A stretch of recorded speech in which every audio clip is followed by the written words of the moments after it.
बगुला भगत और केकड़ा की कहानी। ये कहानी है एक जंगल की जहाँ एक आलसी बगुला रहा करता था। वह इतना आलसी था कि कोई काम करना तो दूर, उससे अपने लिए खाना ढूंढने में भी आलस आता था। अपने इस आलस के कारण बगुले को कई बार पूरा पूरा दिन भूखा रहना पड़ता था। नदी के किनारे अपनी एक टांग पर खड़े खड़े दिन भर बगुला बिना मेहनत किए खाना पाने की युक्तियां सोचा करता था। एक बार की बात है जब बगुला ऐसी ही कोई योजना बना रहा था और उसे एक आइडिया सूझा।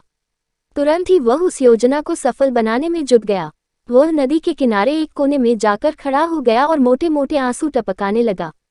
उसे इस प्रकार रोता देख केकड़ा उसके पास आया और उससे पूछा, अरे बगुला भैया, क्या बात है, रो क्यों रहे हो? उसकी बात सुनकर बगुला रोते रोते बोला, क्या बताऊं केकड़े भाई, मुझे अपने किए पर बहुत पछतावा हो रहा है।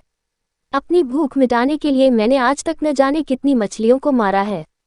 मैं कितना स्वार्थी था, लेकिन आज मुझे इस बात का एहसास हो गया है और मैंने यह वचन लिया है कि अब मैं एक भी मछली का शिकार नहीं करूंगा।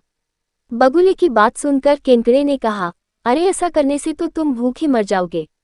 इस पर बगुले ने जवाब दिया, किसी और की जान लेकर अपना पेट भरने से तो भूखे पेट मर जाना ही अच्छा है भाई। वैसे भी मुझे कल त्रिकालीन बाबा मिले थे और उन्होंने मुझसे कहा कि कुछ ही समय में 12 साल के लिए सूखा पड़ने वाला है, जिस कारण सब मर जाएंगे। केकड़े ने जाकर यह बात तालाब के सभी जीवों को बता दी। अच्छा, तालाब में रहने वाले कछुए ने चौंक कर पूछा, तो फिर इसका क्या हल है? इस पर बगुले भगत ने कहा, यहाँ से कुछ कोस दूर एक तालाब है, हम सभी उस तालाब में जाकर रह सकते हैं। वहाँ का पानी कभी नहीं सूखता। मैं एक एक को अपनी पीठ पर बैठाकर वहाँ छोड़कर आ सकता हूँ। उसकी यह बात सुनकर सारे जानवर खुश हो गए। अगले दिन से बगुले ने अपनी पीठ पर एक एक जीव को ले जाना शुरू कर दिया। वह उन्हें नदी से कुछ दूर ले जाता और एक चट्टान पर ले जाकर मार डालता।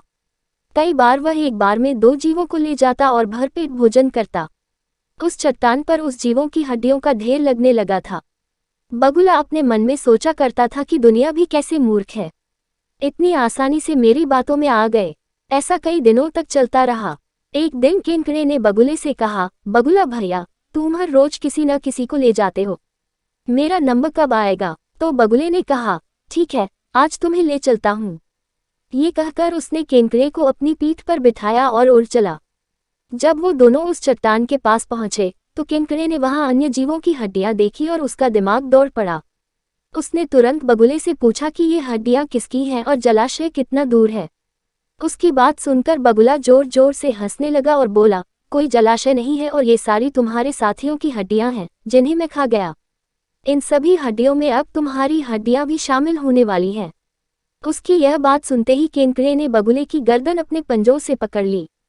कुछ ही देर में बगुले के प्राण निकल गए। इसके बाद केकड़ा लौटकर नदी के पास गया और अपने बाकी साथियों को सारी बात बताई। उन सभी ने केकड़े को धन्यवाद दिया और उसकी जय जयकार की। कहानी से सीख। इस कहानी से हमें ये सीख मिलती है कि हमें आंख बंद करके किसी पर विश्वास नहीं करना चाहिए। मुसीबत के समय भी संयम और बुद्धिमानी से काम करना चाहिए।